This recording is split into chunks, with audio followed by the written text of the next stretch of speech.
Bom dia a todos. Hoje nós iremos fazer um estudo baseado no livro de Kenneth Hagin, Um Guia Básico para uma Vida Plena do Espírito Santo. Nós iremos ler Aprendendo a Esquecer. Não é fácil, né, gente? Mas nós temos que ter fé em Deus e fazer de tudo, né, para esquecer as coisas ruins da nossa vida.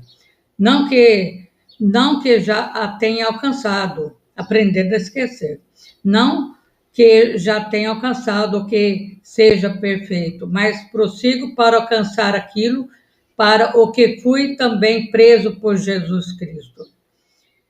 Irmãos, quanto a mim, não julgo que eu haja alcançado, mas uma coisa faço, e é que, esquecendo-me das coisas que atrás ficam e avançando para as que estão diante de mim, né, o que estão para vir, prossigo para o alvo, pelo prêmio da soberana vocação de Deus em Jesus Cristo.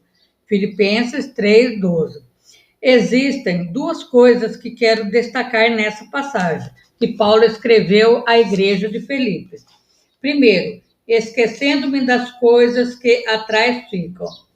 Segunda, avançando para as que estão adiante, para aqueles que ainda vai acontecer, né? Se eu ficar preso no passado, eu não vou ver o que vai acontecer de bom no futuro.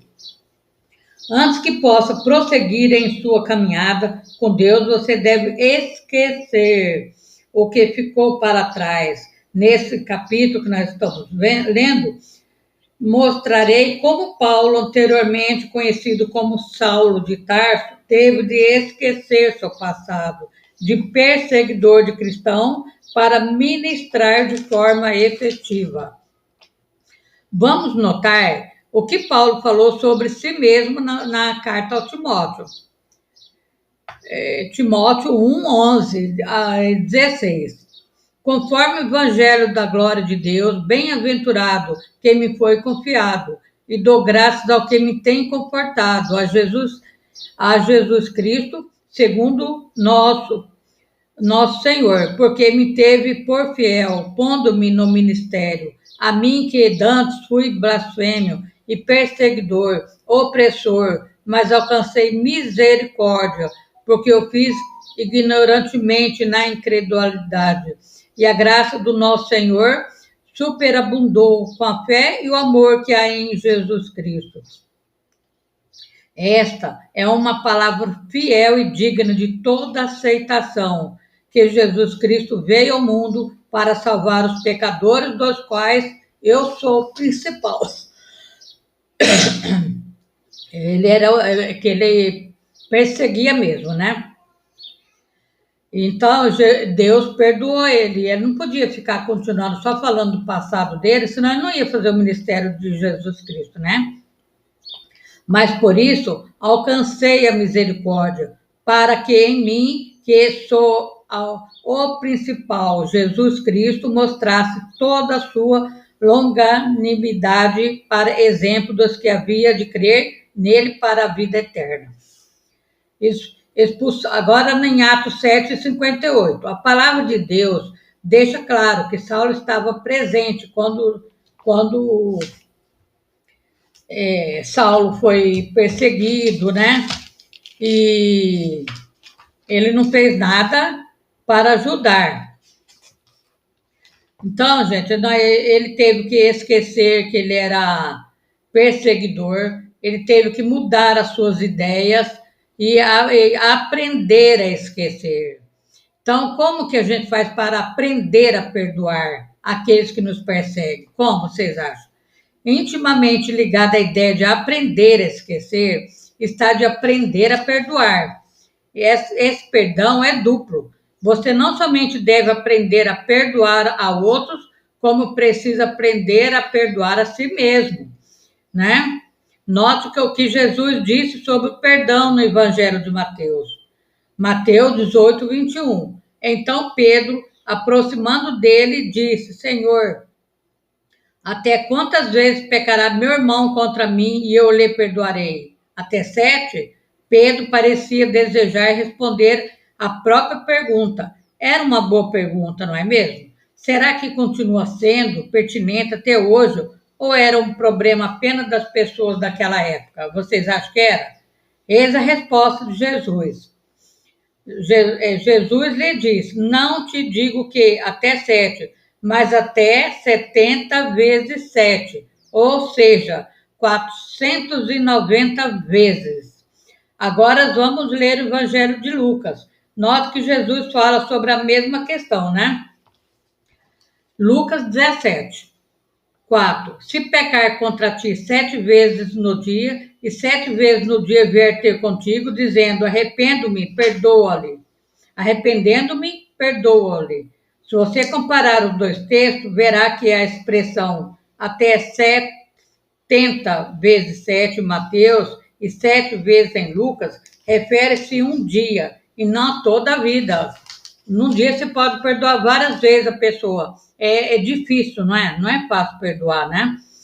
Como você sabe, ouvimos muitas pregações sobre perdão, conversão, bastante sobre o assunto. Aquele que foi magoado, que foi traído, que foi pisado, jogado na lama, é muito difícil, né? Você fazer isso, perdoar. Mas é preciso perdoar, porque senão você não vai ter vida própria, você não vai conseguir viver, sobreviver, né?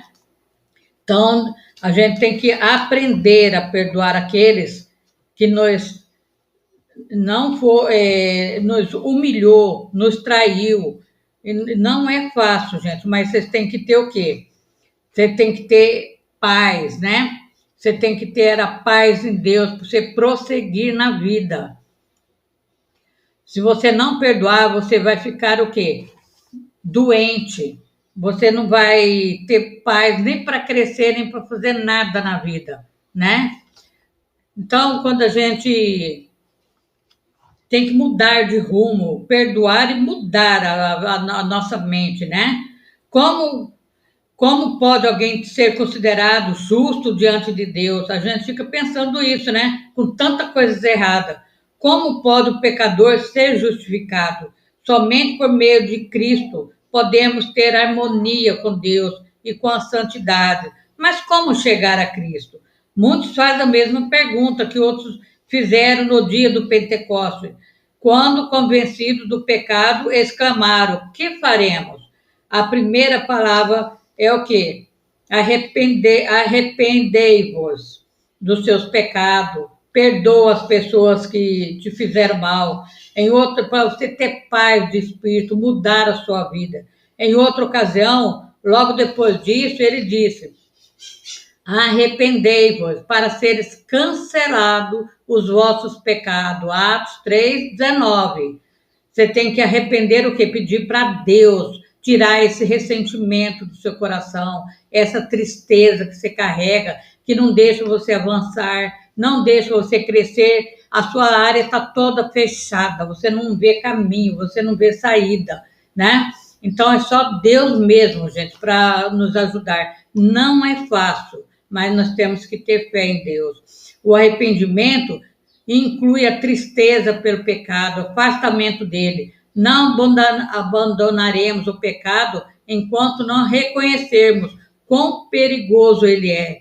E enquanto não nos afastarmos sinceramente do pecado, não haverá mudança real em nossa vida. Quando fala afastar do pecado, quer dizer, aquilo que você pediu perdão, você não vai continuar fazendo a mesma coisa que a pessoa vai? Não. Você tem que mudar, dar um rumo novo na sua vida.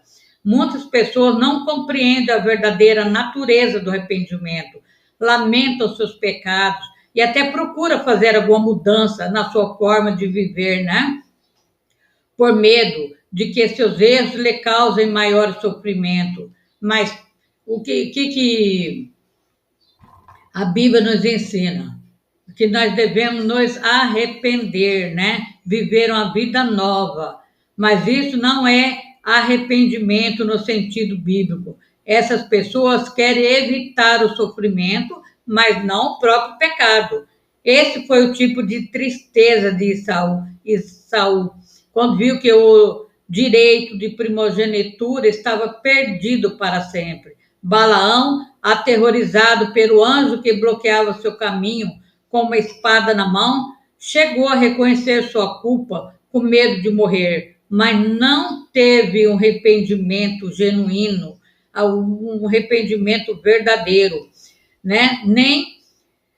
Nem manifestou mudança de propósito ou vontade de abandonar o pecado. Judas Iscariote, depois de trair seu Senhor, exclamou: pequei traindo sangue inocente. Está em Mateus 27:4.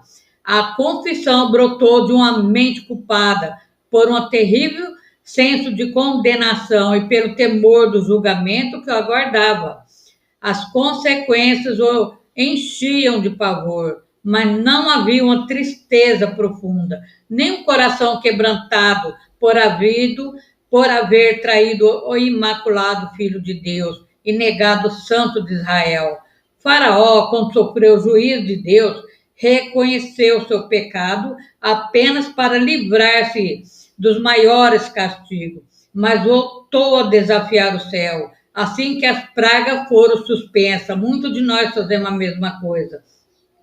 Prometemos o mundo e o fundo, mas não cumprimos nada. Paulo cumpriu, ele arrependeu, né? Todos esses lamentaram os resultados do pecado, mas não se entristeceram pelo próprio pecado. Então, nós vamos parar aqui para não ficar muito extenso, vamos fazer uma oração, depois a gente prossegue outro dia, tá? Então, nós temos que aprender a perdoar para nós poder crescer, avançar, né? E sair desse marasmo que você está preso nesse momento. Então, vamos orar a Deus. Senhor Deus Todo-Poderoso, eu peço a Ti, meu Pai, que venha abençoar a todos que estão nesse momento clamando comigo. Muitos estão pedindo perdão por seus pecados, muitos estão querendo ser perdoados, Senhor. Dá uma chance para essa pessoa, Senhor. Vai abençoando ricamente a vida de cada um. Vai, Senhor amado, cessando a guerra em Israel, Senhor. Vai abençoando o nosso país, Senhor. Abençoe todos aqueles que estão enfermos, que estão aflitos, desanimados, cansados, oprimidos. Vai abençoando grandemente, meu Pai. Faça um mover muito grande na vida deles. Quebre toda a cadeia do mal, Senhor amado. Vai derrubando por terra, Senhor amado, todo o império da mentira. Vai abençoando grandemente a vida de cada um, no poder de Deus e no sangue de Jesus. Amém. Amém. Muito obrigado. E até a próxima. Se Deus quiser, fique com Deus, tá? E vamos continuar firme, que Deus é maior. Obrigada.